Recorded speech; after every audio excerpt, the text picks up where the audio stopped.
Friends, praise the Lord. There is an old song that says, "The way of the cross leads me home, and there is no other way.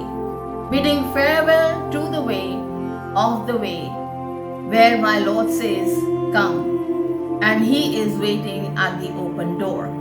This hymn was written by Jesse P. Pons in 1906. And the gist of the song is that life is a journey. Most of us find this journey a very crazy journey because it takes us through many stations, twists and turns. Many religions and scientists in the world have divided this journey according to physical ages or according to the experiences that we have. Science looks at it through the physical prism, but many religion looks at it of the various experiences that we have throughout this life. This journey is filled with many lessons, hardships, heartaches, joys, celebrations, and special moments that will ultimately lead us to our destination or to our purpose in life.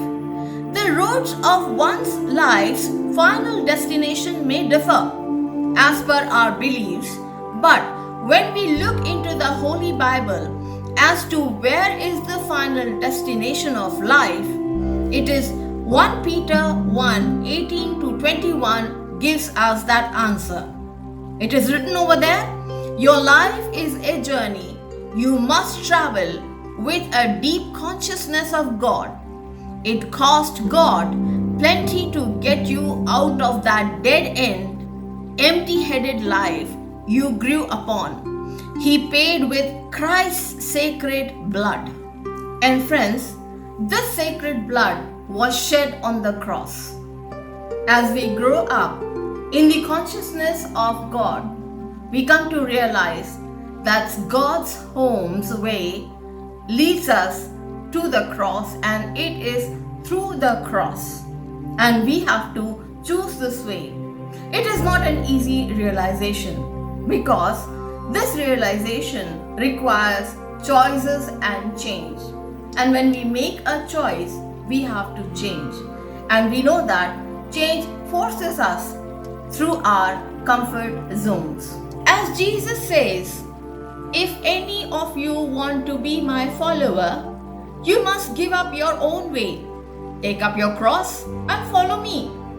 Over here, cross bearing is a command and not an option. Like Peter, many of us recognize Jesus as Messiah, but to walk the way of the cross is a strike at the heart of human pride.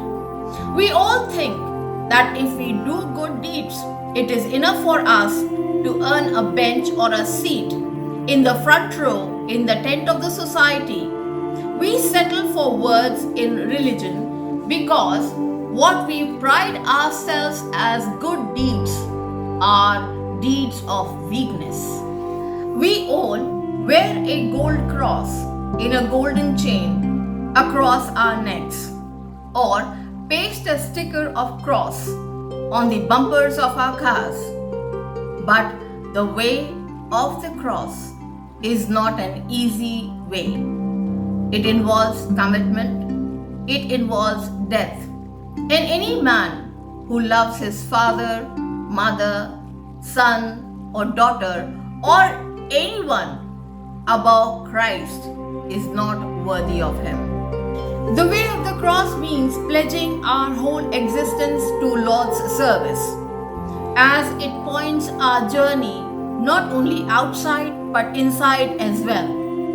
Most of us who have read John Bunyan's Pilgrim's Progress will come to understand that the key factor of moving towards salvation is through cross. We have to advance spiritually as our lives advances from the various stations to the various stations of life.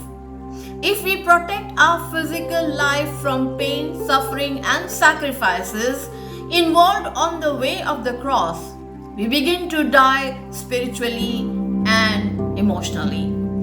Friends, the way of the cross announces in big red blood colored letters that you cannot save yourself, only God can save you.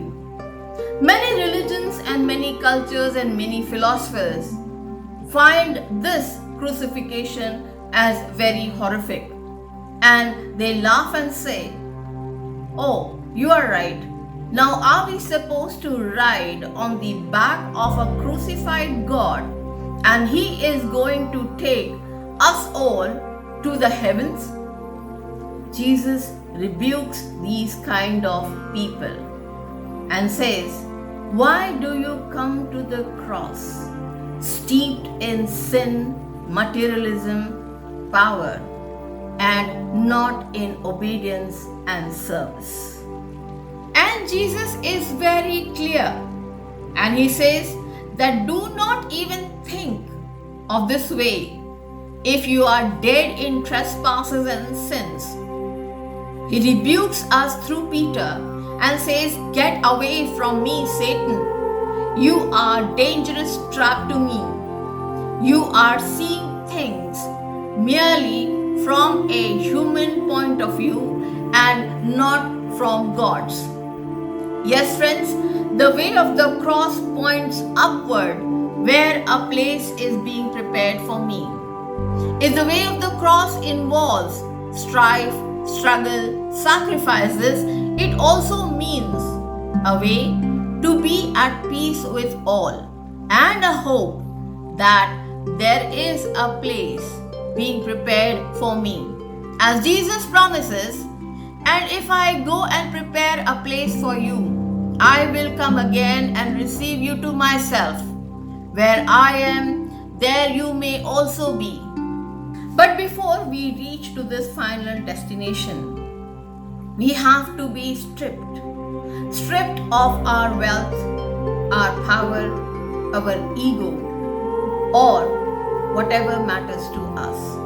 We all have to have the courage to wear the crown of thorns, to bear the whip marking on our backs, to feel the pain of the nails in our bones, and should be able to say, "Father, forgive them, for they do not know what they do," and be washed in the blood of the Lamb.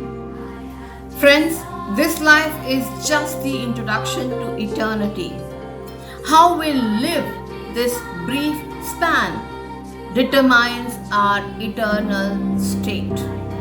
And this eternal state can be only obtained if I put on the cross on my shoulder, if I carry the cross on my shoulder and not in some gold chain around my neck, or not as a sticker on the bumper of my car, but bear the cross on my shoulder and sing, "I have decided to follow Jesus. No turning back, no turning back. The world behind me, no turning back." Friends, evaluate your lifestyle today from an eternal point of view. Are you ready to walk the way of the cross or deny Christ? The choice is yours. May God give all of us the strength to carry the cross on the way to the cross. Amen.